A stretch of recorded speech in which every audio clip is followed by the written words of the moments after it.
Emergency Act use was against the law. Let's look back. This is a nutty moment. As he fans the flames of an unjustified national emergency. So, Mr. Speaker, when did the Prime Minister lose his way? When did it happen? Conservative Party members can stand with people who wave swastikas. They can stand with people who wave the Confederate flag.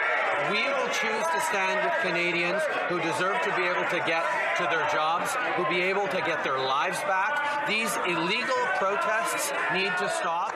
Strong Jewish woman and a member of this House and a descendant of Holocaust survivors, and I have never it's never been singled out, and I have never been made to feel less, except for today when the Prime Minister accused me of standing with swastikas.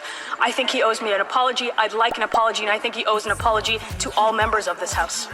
Trudeau had bailed already. Hey gang, what's up? Just Aaron right here, Question Period Canada, learning all about Canadian federal politics, sharing that with you. We've got these committee meetings. They're so exciting, guys. We get to see all the heavy hitters: Rachel Thomas, Larry Brock, Michael Barrett, Michael Cooper, Stephanie Cousy, Shannon Stubbs, Rick Perkins. There are so many heavy hitters, and the witnesses are always difficult.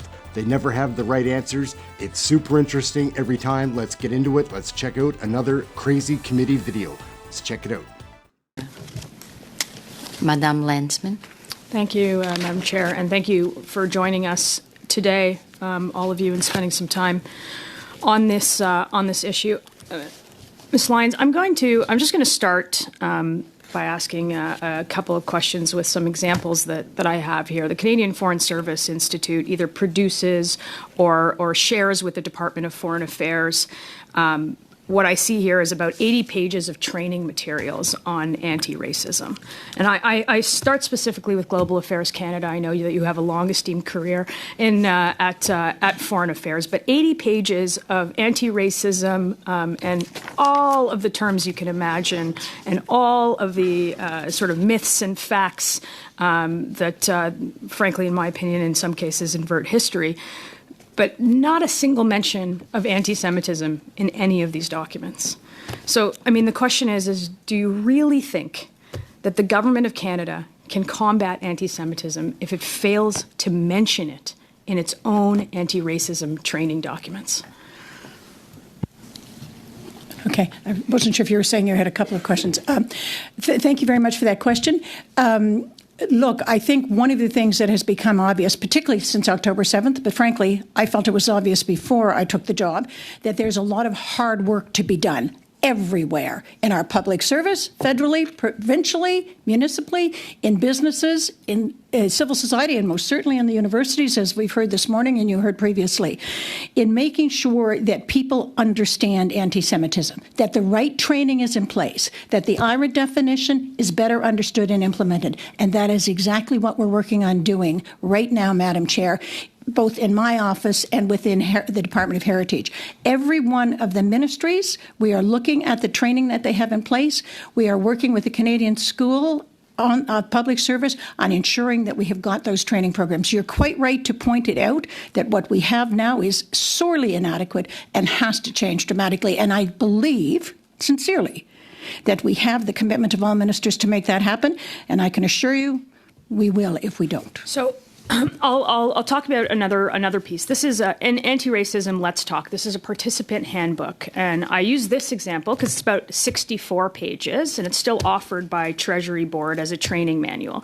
So this participant handbook, up until well after October 7th, had no mention of anti-Semitism. Now, it currently does have a mention of anti-Semitism. It's been put in after October 7th, but the definition of it is not an agreed one. It's a definition provided by a fringe organization that wouldn't even be invited to a committee like this one to speak about anti-Semitism. So there are changes being made, but they are the wrong changes. And in some cases, on things like the definition of racial trauma, which could be found on page 26 of this Anti-Racism Let's Talk, which is not anti-racism at all, it talks about the experiences of Black, Indigenous, and people of color, and the definition just outright leaves out Any mention of Jews, of Bosnians, of Armenians, of anybody who potentially experienced intergenerational trauma, something that the definition was probably based on when it came to fruition. So even the changes that are being made in government are the wrong changes.